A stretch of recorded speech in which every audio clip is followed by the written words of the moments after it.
Assalamualaikum warahmatullahi wabarakatuh. Alhamdulillahirrabbilalamin. Wassalatu wassalamu ala nabiyina Muhammad sallallahu alaihi wasallam wa ala alihi wa ashabihi ajma'in. Sidang jamaah yang dirahmati Allah subhanahu wa ta'ala. Pada kesempatan ini kita akan menyampaikan sedikit mengenai waktu dalam pelaksanaan ataupun menunaikan ibadah solat dalam sehari 5 waktu yang kita kerjakan, menunaikan kewajiban kepada Allah Subhanahu wa ta'ala. Yang pertama ada namanya al-ada, iaitu melaksanakan solat pada waktunya. Misalnya solat zuhur mulai tergelincir matahari sampai bayang melebihi bendanya. Di antara batas awal dan batas akhir solat tersebut, maka kita tunaikan kewajiban pada waktu itu dinamakan dengan al-ada. Ada istilah yang kedua di dalam ibadah solat adalah al-i'adah. Al-i'adah adalah mengulangi ibadah salat masih dalam waktunya. Ini misalnya kita sudah solat zuhur jam 1. Setelah solat, kita merasa ragu akan sah ataupun sempurnanya ibadah solat zuhur yang pertama tadi. Lalu kita ulangi solat tersebut untuk menyempurnakan yang kira-kira kurang kita lakukan pada solat yang pertama, tapi masih dalam batas waktunya. Ini dalam fikih disebut dengan al-i'adah. Jadi salah satu contoh konkretnya adalah kita solat di rumah jam 1, solat zuhur sendiri. Ketika kita keluar rumah, kita melaksanakan perjalanan, tiba-tiba ada sebuah masjid yang belum selesai solat zuhurnya. Lalu kita berhenti di masjid tersebut, kita melaksanakan salat zuhur secara berjamaah, padahal di rumah tadi sudah kita laksanakan salat sendiri. Salat zuhur berjamaah di masjid yang kedua ini disebut dengan salat al-i'adah, mengulangi salat karena ada yang kurang sempurna pada salat yang pertama. Ini hukumnya adalah al-istihbab. Dianjurkan memang untuk mengulangi ibadah tersebut selama tidak keluar waktunya dan untuk menyempurnakan apa yang kita ragu dalam ibadah salat sebelumnya. Kemudian ada istilah lagi di dalam menunaikan ibadah salat ini adalah al-qadha, iaitu qadha salat. Apa itu qadha? Menunaikan kewajiban salat di luar waktunya. Ini yang kadang-kadang salah dipahami oleh sebagian masyarakat kita. Jadi qadha ini bukanlah mempersiapkan waktu salat untuk kita tinggalkan sekarang, kita laksanakan pada besoknya ataupun hari-hari berikutnya. Jadi qadha itu adalah kita mengulangi kembali ibadah tersebut setelah terlewati waktunya ataupun sudah keluar daripada waktu menunaikan sesuai dengan batasan waktu solat tersebut.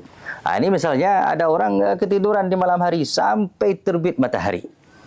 Maka dia sudah lewat waktu subuh, maka dia wajib mengqadha salat subuh tersebut meskipun matahari sudah terbit, meskipun waktu salat subuh sudah habis. Ini namanya qadha.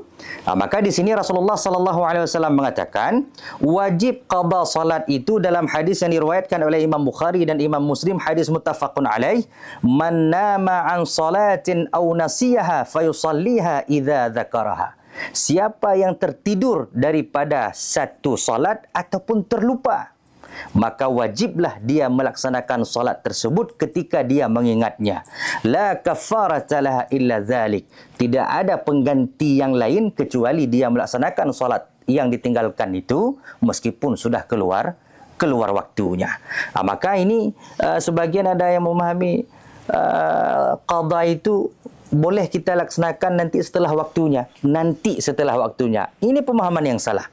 Jadi sehingga kalau ini banyak terjadi kasusnya di tempat rumah sakit misalnya, ataupun pada saudara-saudara kita yang diuji sakit oleh Allah Subhanahu wa taala.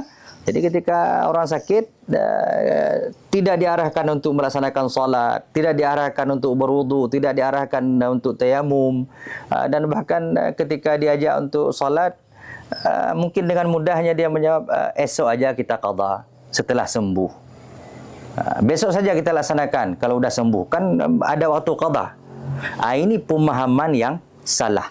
Qada bukan waktu yang akan datang, tetapi terhadap kewajiban yang sudah berlalu.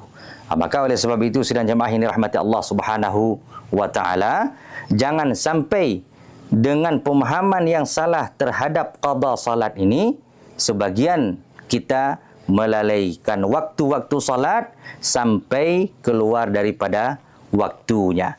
Fawailul lil musallin, maka celakalah orang-orang yang salat, yaitu salah satunya yang lengah sampai keluar waktu dalam menunaikan ibadah salat tersebut. Maka kembalilah kepada hadis Rasulullah sallallahu alaihi wasallam, sebaik-baik salat adalah fi awwali waqtiha, pada awal waktunya, sebagai petunjuk bagi kita semuanya agar jangan sampai kita melalaikan waktu sehingga kewajiban kepada Allah Subhanahu wa taala terlewati. Maka dalam mazhab Syafi'i, sejauh manapun kita tinggal solat, selama apapun ada orang yang meninggalkan solat, setahun, 2 tahun, sampai berpuluh tahun pun, maka dia wajib mengqadha solat tersebut dengan perhitungan zannya yang yakin, dengan sangkaan yakinnya berapa tahun dia tinggal solat, maka selama itu dia wajib mengqadhanya, menunaikannya untuk menutupi kekurangan dan kelalaiannya selama masa mudanya ataupun dalam keadaan kesibukan terhadap kegiatan ataupun hal-hal duniawi lainnya. Mudah-mudahan dengan penyampaian kita ini, kita bisa melaksanakan ibadah salat adaan, menunaikan salat tersebut pada waktunya, bukan qadaan, melaksanakan salat di luar waktunya. Mudah-mudahan bermanfaat. Assalamualaikum warahmatullahi wabarakatuh.